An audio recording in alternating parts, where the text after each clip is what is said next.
Good evening, everyone. Welcome to today's mental health education program that is titled Question and Answers on Mental Health Issues with Dr. Edebi. I am Dr. Tefi Edebi. I'm a consultant psychiatrist. I am also a psychologist. I am the medical director of the Grace Hill Place Hospital, a mental health facility located in Lagos, Nigeria, on the mainland. We provide mental health services and substance abuse treatment. That's addiction treatment. So this month of April, from the very first Monday in April, we've been running this mental health education program every Monday. Today we are starting pretty late, but kind of have about 10 minutes. So we run the educational program from every Monday 7 to 7:30, but it's only for the month of April. So today happens to be the last day of this program, and we're live on Facebook. We're live on also on Instagram. I think there's a bit of challenge with the Facebook, but let's just keep going. So today I'm going to be taking the last session for this quarter on Q&A on mental health issues with Dr. Edebi. And the first, we've talked about, so far on the show, we've talked about, on this program, we've talked about adults, attention deficits, hyperactive disorder. We've talked about narcissistic personality. We've talked about bipolar. And today, rounding up for this quarter, I would want to talk a little bit about some myths and facts. We've titled today's program Final Answer because, being the final edition, we just called it the final answer. So I'm going to kind of take on in a very short time, hopefully in the next 10 minutes, just talk about some popular myths and facts about mental illness. You know, mental illness is one condition that arguably has very strong stigma attached to it. Once people hear about mental illness, because a lot of people are not informed, they tend to assume things and misunderstand things, and because they misunderstand and assume things, they often don't seek proper treatment. So the part of the reason we do this program is to get people to be educated and educated about mental illness, and so that we don't see it as a challenge that is beyond something that's redeemable. You know, the whole idea is be empowered. One of the major focus of this program is to demystify mental illness, to demystify it. And so today I will be talking about, very briefly, some common myths about mental illnesses. So feel free to send in your please send in your what they call it now, your questions. You could ask your questions right live on the show about some myths or some misconceptions, or what you think about mental illness. I'd like to hear from you. If you're watching right now, you could send a wave, you know, just say hello, let me know you are there, out there, and I would really appreciate it. And then you can send your questions live, because today is the final for this quarter of question and answers on mental health issues with Dr. Edebi. So today I will be looking,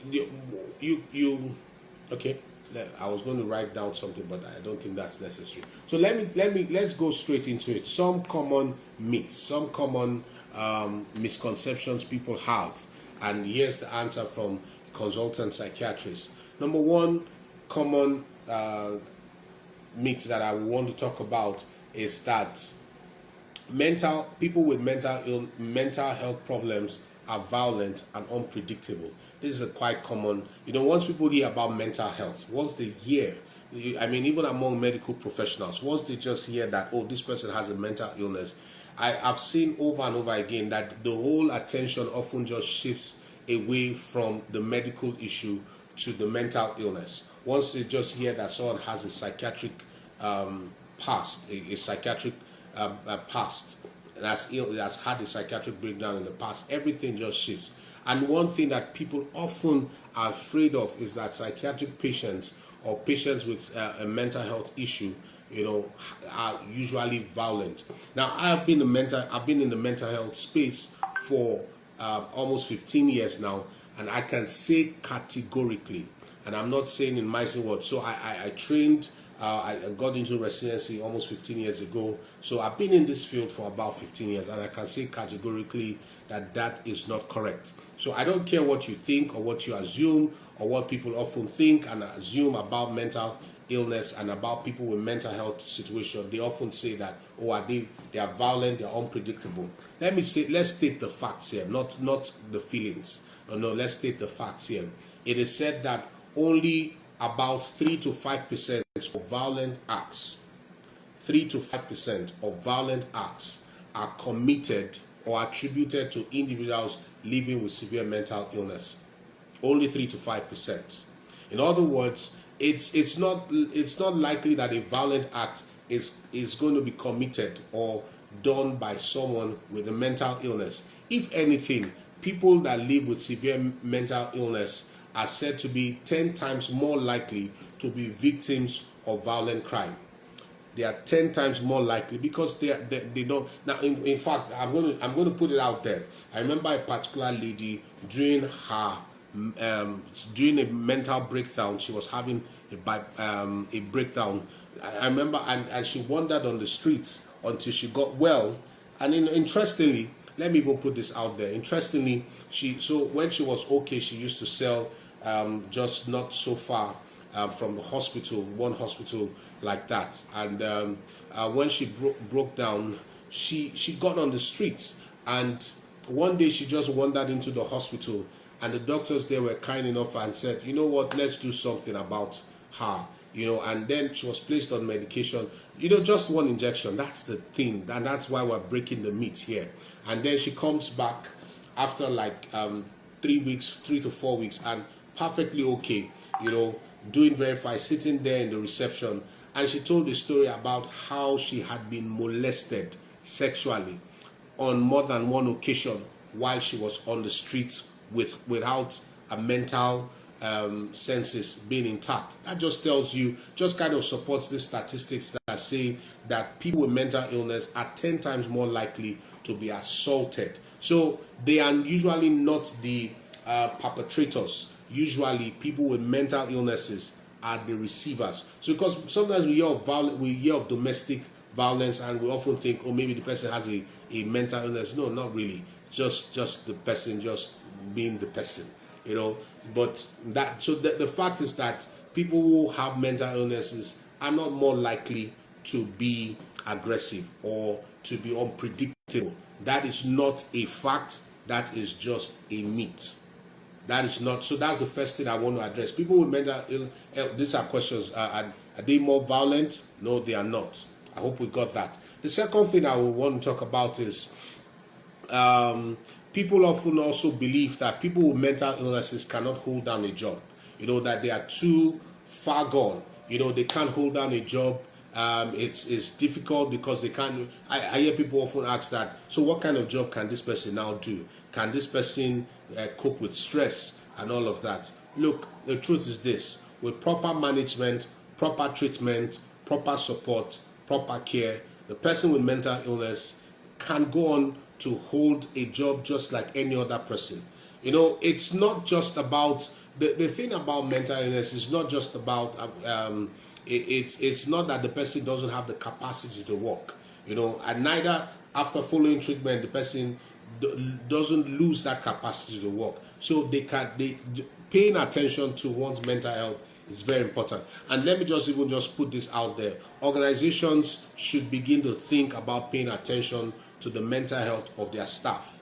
From the mental health of their staff, it's very important because it kind of impacts on their quality of productivity on the job. So paying attention to that. So that's a myth that they will not be able to keep down a job, or they can't hold down a job because they can't take stress. That is not correct. That is a myth. That is not a fact. Another myth I would like to dispel. This is very key. It says personality weaknesses or character flaws cause mental illness, especially when you are dealing with things like depression and anxiety. People often think that people with this kind of condition, if they try hard enough, they will get over it. For example, if you are dealing with someone with maybe social anxiety, or someone with a phobia, and you just say, or someone struggling with depression, you just say, no, snap out of it, snap out of it. Why are you trying to kill yourself? Snap out of it. They often think that people with this kind of condition, are weak in their character. This is far from the truth. This is another myth. This is not a fact. In fact, it is said that about depression, that it's a flaw in chemistry and not a flaw in character. So it's not a character defect that leads to mental illness. Yes, some personalities may predispose, but it's not just the personality, so because when it comes to mental illnesses, there are a complex of factors coming together. For instance, there are biological factors or genetic factors, meaning that just like people come down with high blood pressure, because when you collect, you say, when I say collect, that's when you ask questions, you find out that, oh, my mother, my father, my brother, someone in the family has high blood pressure, therefore I have. So also with mental illness, sometimes it's a genetic thing. It has nothing to do with the person's character. So you can be a strong man, in quote, or a strong woman, in quote, and still come down with anxiety, and still come down with anxiety. I'm going to answer that. Thank you so much, Nena, for that question. Where's the place of faith in managing your mental health issues? Does it play any part? I'm going to answer that question. So, that's another myth, that it's not about your personality. Life experiences make people predisposed. So it has nothing to do, like for example, if you talk about PTSD really just talks about, anyone going through that kind of level of trauma will most likely have a breakdown. For instance, if maybe right in front of you, you see your loved ones massacred right in front of you, or you were sexually abused in a very violent way, that can impact any person. So it has nothing to do with the flaw of the person's character, or or weakness in the person's personality. So let's get that right. It is not just, so when we say, oh, it's big, someone can just snap out of it. Sometimes also it's as a result of a flaw of chemistry. So there's a chemical imbalance going on behind the scene that is not making the person function well, and that's why sometimes it is necessary for the person to be on medication. I can't stress that enough. So to your question, Nena, you said, what's the place of faith in managing mental health issues? Does it play any part? Now, when we talk about mental health, let me just describe it this way. Mental health covers for every form of condition that borders on three major things: your behavior, your thinking, and your mood. Your behavior, your thinking, and your mood. So like I also mentioned earlier, so the cause of mental illness, so maybe we'll kind of back and say what causes mental illness. So there is something we call the biopsychosocial approach, which is there's a biological component. So some people can have genetic factors responsible for their mental illness. For instance, someone who has bipolar has a very high level of genetic factor. That's people who have bipolar. If you search, you will find out that somebody else may have suffered depression or bipolar in that same family. So there's a genetic factor. Sometimes also it has to do with psychological factors. So psychological factors in terms of personality. Some persons are more prone to being suspicious, and this personality can come from learning how they were groomed to be suspicious, groomed to be fearful. Those kind of people who tend to worry a lot tend to end up, not all of them, please, I want to stress that, but are more likely or at more risk to come down with anxiety issues.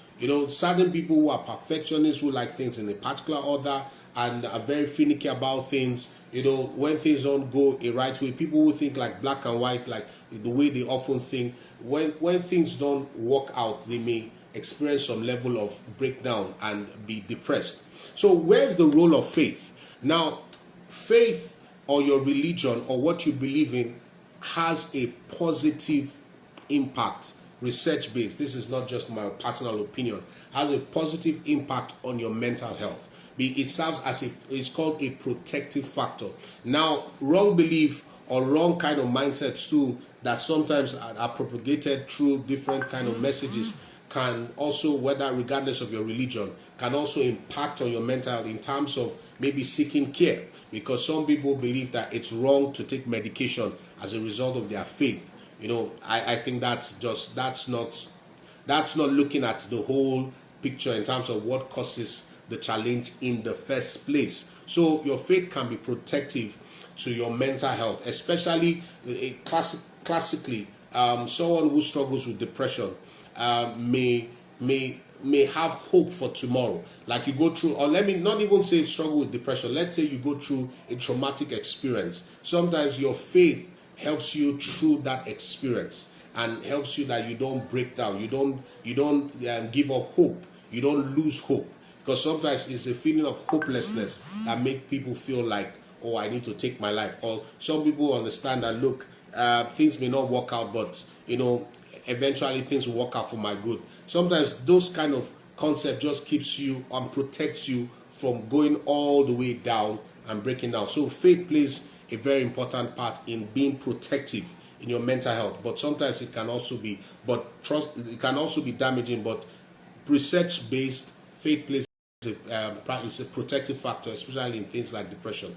They say, is it okay to assume that the mental illness has a demonic background, and that because a Christian still has struggles in this area, the person hasn't taken full advantage of the full salvation package? I see many places and people of faith say this. Well, this is going to be my own personal, because you are making it personal. So I'm going to give you my own personal opinion on this. This is not, and this is my personal opinion as a professional and one who has experience in this area. So I don't think that when people say, and that kind of mindset, when people push those kind of mindset that, oh, your faith, you've not, if you have a mental breakdown, then there's something wrong with your faith. I think that that kind of teaching or that kind of belief puts a lot of people in bondage and don't allow them to seek care. Now it's a bruised reed, they say, you wouldn't break. You understand what I'm saying, those of you listen. So you kind of have to be more compassionate. You can't tell someone, okay, let's put it this way, someone has high blood pressure and it's genetic. There's something called essential hypertension, so it's genetic, and then I have high blood pressure, and then you come and tell me I've not assessed my full this thing. I think the major thing is that many people are more because they are more tolerant towards physical health conditions and more repulsive towards mental health situations.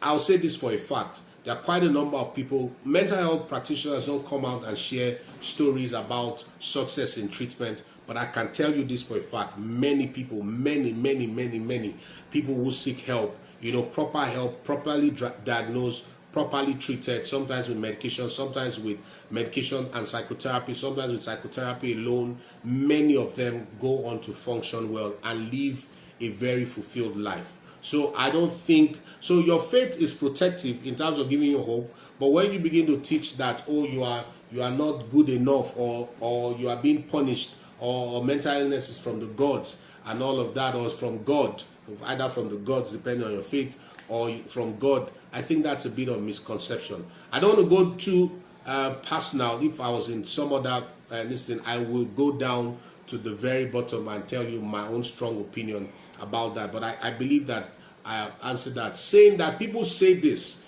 doesn't make it right. That's another myth. Thinking that, oh, it's your faith, that your faith is not strong enough. Well, it's like telling someone who has cancer that your faith is not strong enough. I believe that is a bit insensitive to say. So do not. Okay, thank you. Said yes, I understand. Got you. It's okay, thank you. So it says, how can people best survive in relationship with someone with mental illness who refuses to accept or seek help? Thank you so much. Fantastic question.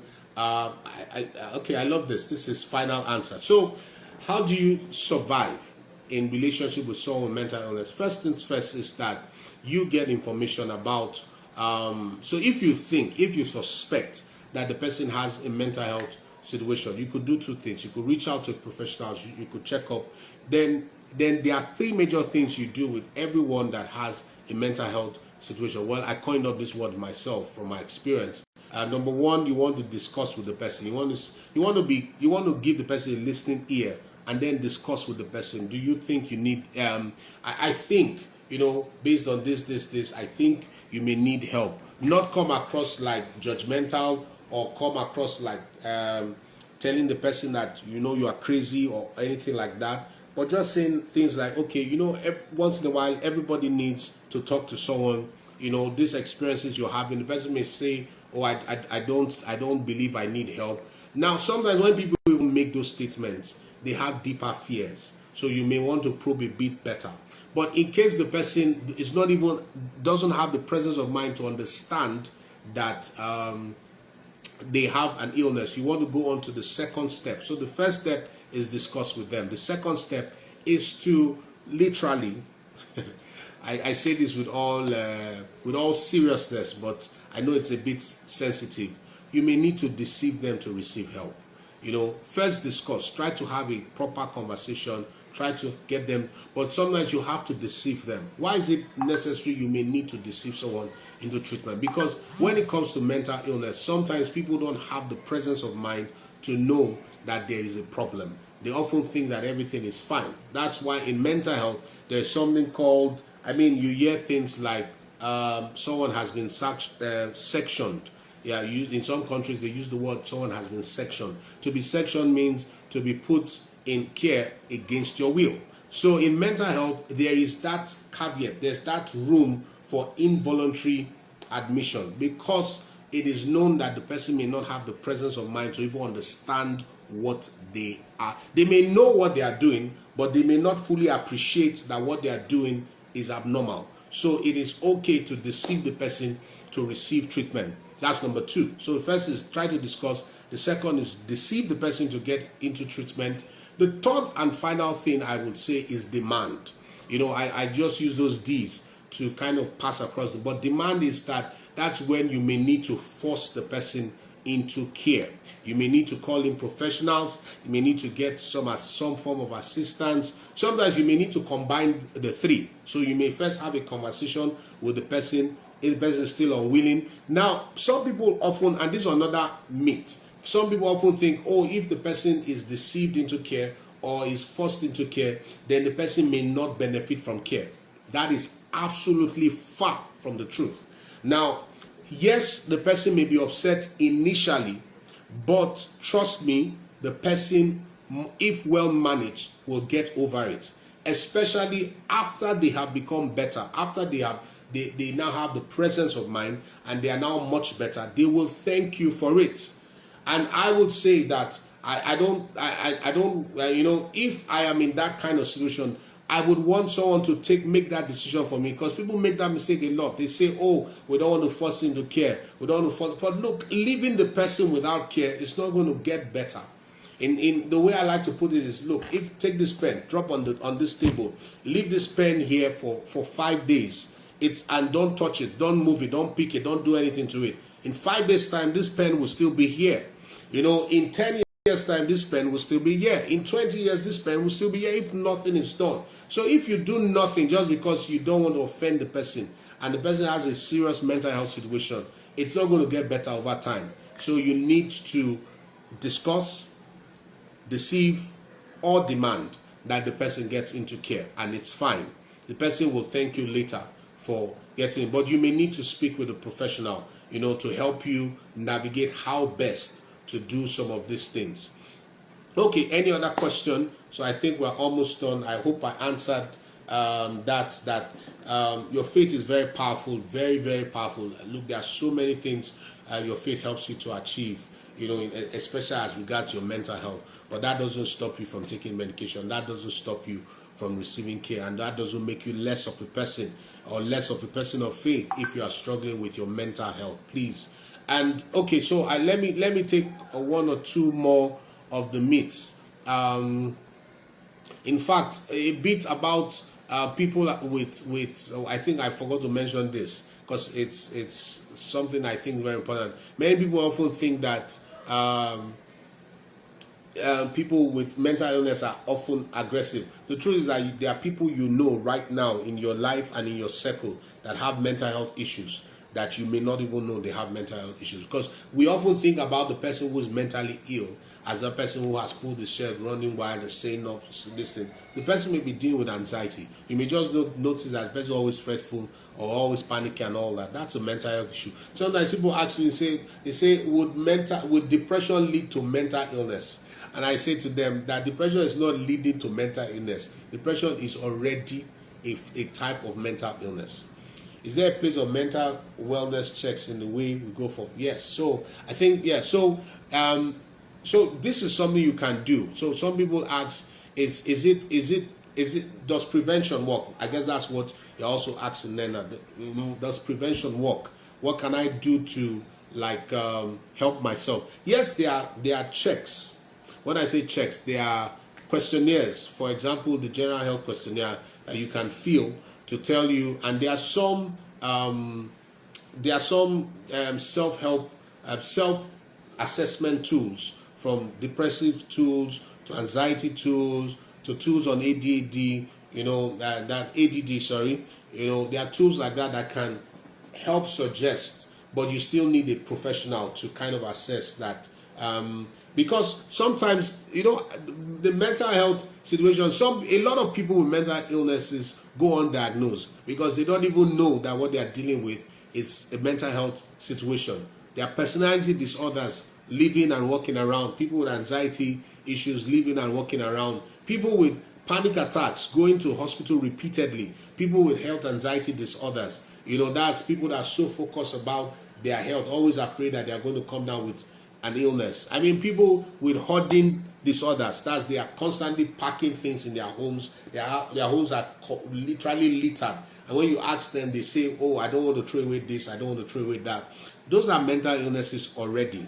So yes, they are if you sit down, you could, and it's important you pay attention to some of those things, because pay attention to building something called mental resilience. I think I have a video out there on 10 essential tools for building mental resilience. Especially when you go through tough times, there are things you can do that helps you. There's something called cognitive flexibility. The more you train yourself to be flexible in how you see life, the more resilient you are mental health wise. I mean, things won't break you down that easily. Things won't just, you won't go into crisis that easily. Now that doesn't rule out the possibility completely, but it actually strengthens your mental health basically. So I hope I answered that question. Not sure if you addressed this already, but I hear that the problem with going on medication is the ones who get addicted to it. How would you address that? Okay, lovely question. That's another myth. So that's not correct. And let me say this, there are different types of mental illnesses. So when we say we go on medication, there are different types of mental illnesses. We can't use one word and say all mental illnesses, once you go on the medication, you can't come off. And that is even a complete myth. A complete myth. There are cases where you go on the medication and you may need to stay on the medication for life, but most cases, especially when you start out, the first diagnosis, initial diagnosis, you will be on the medication for a period and then it's taken off. And the medications are not addictive. That is far from the truth. Yes, there are some medications that you have some level of withdrawals when you start tailing it off, but it doesn't mean it is addictive. That's a myth, actually. That's not a fact. I want to stress that, because a lot of people often think, oh, don't start the medication, because once you start the medication, it's going to worsen the situation. And when you try to stop the medication, you'll be hooked for life. You can't get off the medication. That is a myth. That is not a fact. I hope I answered that question. Yes. So I'll be rounding up very soon. Please send in your questions, because today we're just doing myths and facts. So just send in your questions. So prevention can be helpful. I mean, building, there are certain things you do that reduces your chances of going into crisis. basic things like planning, things like meditation. We talked about faith earlier. Someone asked that, oh yes, if you know how to walk through faith, it's going to help a long way in a lot of things, and it is a known protective factor. In fact, faith plays a major role in addiction treatment, a major role in addiction treatment. So that's also a known fact. That's a known fact. That's not a myth. I mean, if you build your economy, and you learn arts of building your economy, I mean, it's going to reduce your chances of being anxious about certain things, depressed about certain things. So yes, improve your quality, your learn techniques on how to connect with people, learn to touch base with people and all that. Those are things that just connection is one way you build your mental health. Learning to connect with people, learning that art, learning to put humor into your life, learn to smile more, take life easy. Those are things you can literally, some people do it naturally, they have it, they have it, but you can also learn those things. And when you learn those things, it kind of helps with your mental health. Okay, finally, let me see, what last question would I want to meet, do I want to dispel? Okay, let me just answer these two things. Therapy and self-help are a waste of time. Is true or false? It's like, why do I bother? Some people often say, in fact, I was in a conference once and someone said, the first therapy I went for was a complete disaster. So therapy is not, for them, the person was like, I don't advocate therapy. Look, sometimes it takes work to make it work. What I mean by that is that sometimes you go into therapy sessions and it almost feels like a waste of time. It feels like, well, why am I here? I just talked and I can't see. In fact, someone said this to me. She said, after our sessions, my anxiety got less. I was able to cope with things better, but I'm not still very sure what aspect the therapy played. And I'm like, yeah, that's the aspect.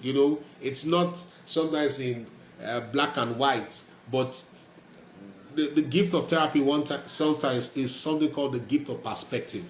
Help you to put things in perspective, help you to become more self-aware and all that. So it is effective, it is helpful. Sometimes it looks as if it's not working, but if you stick at it, stay at it, and go through it, it has profound effect. And then finally, what's the last question I would like to... There's no hope for people with mental health problems. Once a friend or family member develops mental health problems, he or she will never recover. That is a myth, not a fact. That is a myth, not a fact. That is a myth, not a fact. I can't begin to answer. People get better, and the whole idea. Let me also round up this way. So, people say people with mental illnesses can never be better, can never recover. Recovery is the process of recovery is being able to live, to love, to walk, to express yourself, to contribute to your community. That's what recovery is all about. So recovery can also entail, I'm still on medication, but I can live, I can love, I can contribute to my community, I can be all that I want to be, even though I'm on medication. So the fact that you're on medication does not mean you have not recovered. I need to put that out there. It's just like saying, oh, I was hypertensive, and my blood pressure was maybe 200 over 120, and I was placed on medication. Now my blood pressure is within normal range, and then the person says, but I have not recovered. So recovery is not just about the presence or the absence of medication. Recovery is not just about the presence or the absence of therapy, because sometimes you can still be in therapy, but recovery is really more about the process, about being able to live to your fullest capacity, whether you're on meds or whether you're on therapy, but you are able to function, you are able to go into your society and to contribute, to live, to love, and to walk, and just be all that you can be is recovery. Whether you're on medication or not on medication, whether you still go to therapy or you don't go to therapy. I hope this was helpful to someone.